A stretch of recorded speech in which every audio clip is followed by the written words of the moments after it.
The President of the United States is using racist language. Somalians ripped off that state for billions of dollars, and they contribute nothing. The welfare is like 88%. We're going to go the wrong way if we keep taking in garbage into our country. He is. He's using discriminatory language. He is targeting an entire group in a discriminatory way. Again, and again, and again. And when do we as Americans say being a racist or using hateful, racist language is unbecoming of the office of the President of the United States?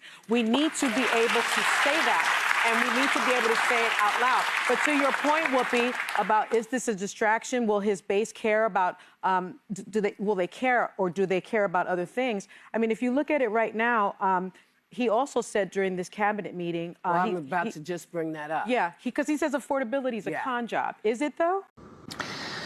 But on the issue of race, on the treatment of African Americans specifically, even being terrible at what they're doing has still proven to be disastrous for our country. And it is, in part, the posturing from the White House and the president. That is stuff that validates and excites the worst bigots in the country, and that is consequential. But it's more than that, too. We are now about 16 months into what has been from day one a concerted and intense targeting of Black Americans, specifically by this president and by this administration. On his first full day in office, he proclaims war on diversity efforts, not only in government, but in any institution in the country over which he can exert leverage, everything from schools and universities to law firms to private businesses of every stripe. He then immediately started firing some of the highest profile Black public officials in the whole U.S. government, seemingly regardless of any other thing about them. I mean, right away, we get the firing of the chairman of the Joint Chiefs of Staff, Charles C.Q. Brown. We get the firing of the Librarian of Congress, Carla Hayden. And then it's Gwynne Wilcox from the National Labor Relations Board. And then it's Robert Primus, the chair of the Surface Transportation Board. And then it's Alvin Brown from the NTSB. And then it's Peggy Carr, the head of the National Center for Education Statistics. And then it's Willie Phillips from FERC, from the Federal Energy Regulatory Commission. And then it's Lisa Cook from the Federal Reserve Board of Governors, and on and on and on. When Trump and his top political donor, Elon Musk, then started just lopping off huge swaths of the federal government to disastrous practical effect, the largest and most egregious cuts targeted federal agencies that employed a disproportionate number of Black employees. Reporter Erica Green wrote about this a few months ago for The Times, noting that nothing had moved backwards in the federal government for Black Americans this quickly or this far in over 100 years. Since Woodrow Wilson came in 1912 and resegregated the federal workforce. Quote, Black employees were fired or demoted to lower-level jobs, relegated to separate and inferior lunchrooms and other facilities, and accused of making white women feel unsafe. Those who remained were humiliated. A Black worker in the Postal Service was surrounded by screens, so white workers would not have to look at him. Another employee had a cage built around him to separate him from his white counterparts. A clerk in the Treasury Secretary's office was assigned to rewrite all correspondence to address Black employees by their first names. The way Trump addressed the Librarian of Congress, Carla Hayden, by her first name when he crowed publicly about firing her for no reason. In the year of our Lord, 2025, and now 2026, this president and this administration is not just inheriting that history from the Wilson administration, it's furthering it in its own ways.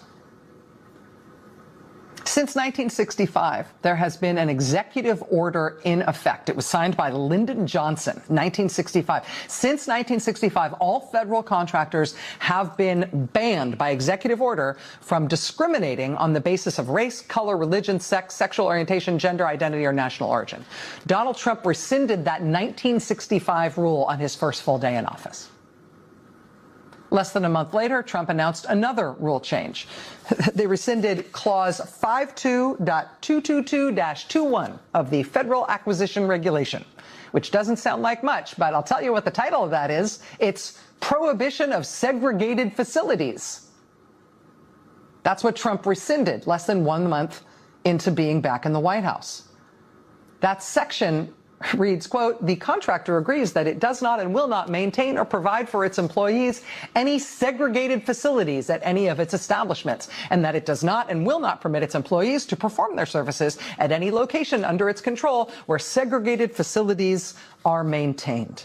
That anti-segregation clause has been in government contracts for decades. Donald Trump overtly reached out to rescind it, which means, bluntly, that the federal government no longer explicitly prohibits contractors from having segregated restaurants, waiting rooms, and drinking fountains. Make America great again, right? Recently fired and sidelined employees in the Department of Housing and Urban Development have started sounding the alarm that the Trump administration is no longer, just bluntly, no longer enforcing a federal law known as the Fair Housing Act. Fair Housing Act, another pillar of the civil rights movements and its achievements. The Fair Housing Act dates to 1968. It says you can't refuse to rent to someone or refuse to sell a house to someone on account of their race or their color or religion or national origin or any other factor against which we're supposed to be protected from discrimination. According to current and former employees of the Department of Housing and Urban Development under Donald Trump, they have dropped enforcement of the Federal Housing Act. In Trump's first year back in office, black unemployment spiked in this country from 6.2% all the way up to 7.5%, making it the highest of all racial groups. Under Joe Biden, black unemployment had been at a record low of 4.8%, spiking now under Donald Trump. The Trump administration, generally speaking, is bad at its work. It is bad at what it sets its mind to in all sorts of ways. But black Americans, African Americans, have been targeted by this administration in a concerted way that has nevertheless been devastating, even though the Trump administration isn't good at anything they set their mind to. And that was all before the conservative majority on the U.S. Supreme Court, including all of Trump's appointees, voted to effectively end the Voting Rights Act a few days ago. As soon as the court said they would take up that case, people started mapping the worst case scenario for what Trump and the Republicans would do, particularly in the South, if the court gutted the Voting Rights Act of 1965, the crowning achievement of the civil rights movement.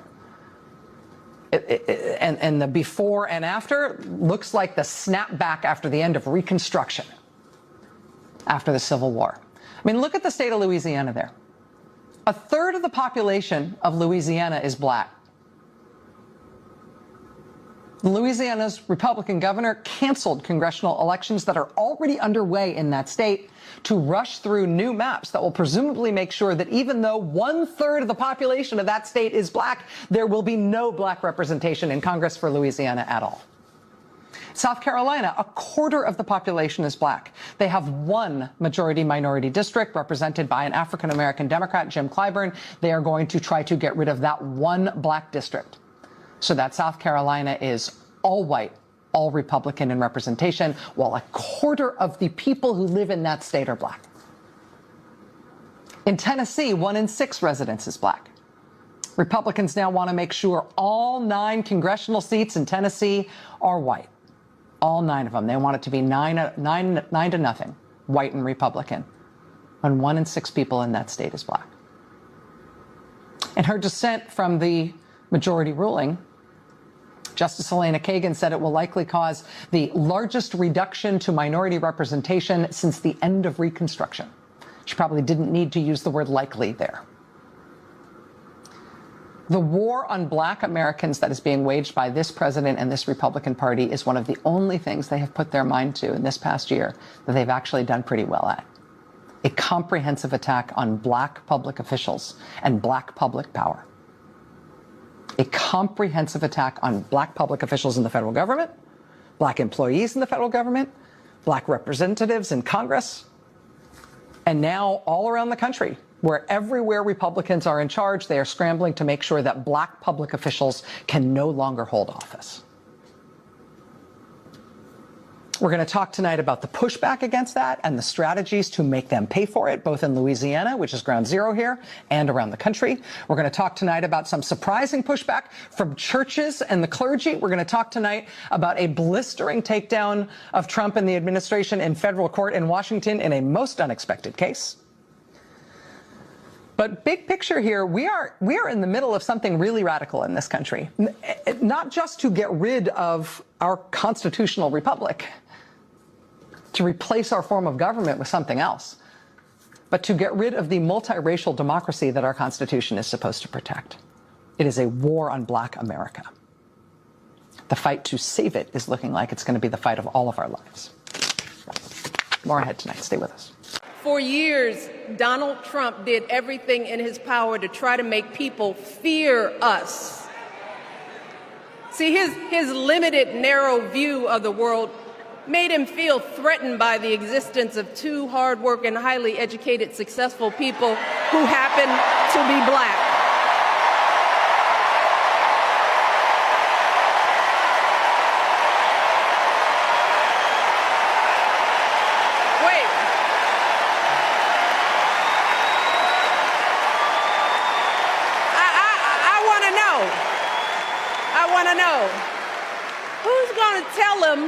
Who's going to tell him that the job he's currently seeking might just be one of those Black jobs?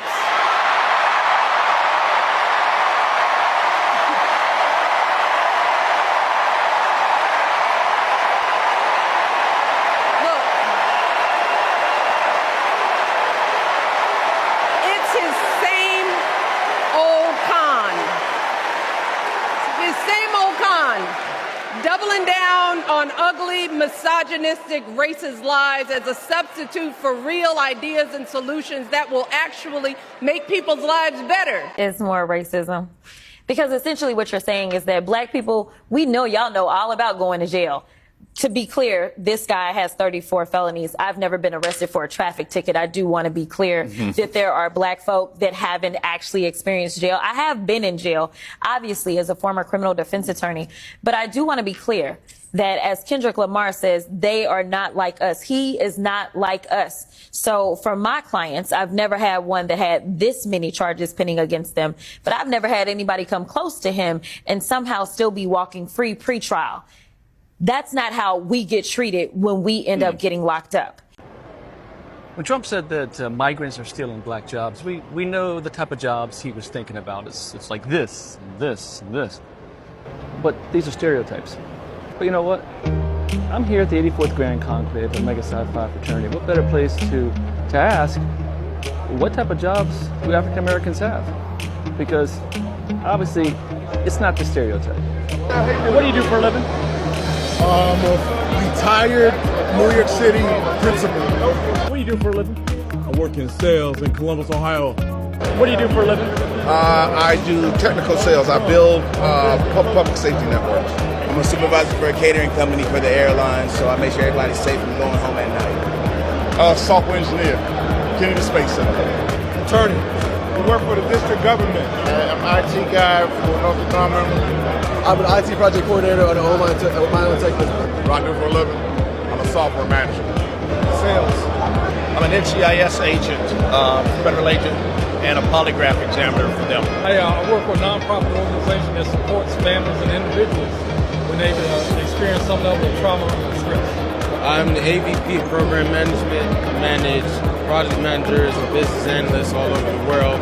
I am the chief meteorologist for Telemundo and for the NBC affiliate in Delaware. Good question. What's up? What do you do for a living? I own my own restaurant. Hey, what do you do for a living? I'm a social worker. I'm a student. At Jacksonville State University. What are you studying? Psychology with sports management minor. I am a school teacher. I'm an HR professional at FedEx. High school principal. I work at the United States Military Academy in the admissions department. I'm a retired colonel, United States Army, 31 years. But my profession now is that I sell oil and gas.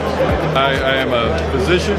I do sports medicine and occupational medicine. I work in the Richmond, Virginia area. I currently attend the United States Military Academy, took a mission to be a second lieutenant in the United States Army. Sam, I attend West Point and God loves the infantry. Thank you for watching those clips, and I hope you all enjoy what it was explained in those clips. According to the journalist, he exposed the plan of American and Donald Trump about the black American in general. And that is what exactly happened in this. If you drop your thoughts in the comment section and let's have more conversation respectfully. Thank you. See you in the next one.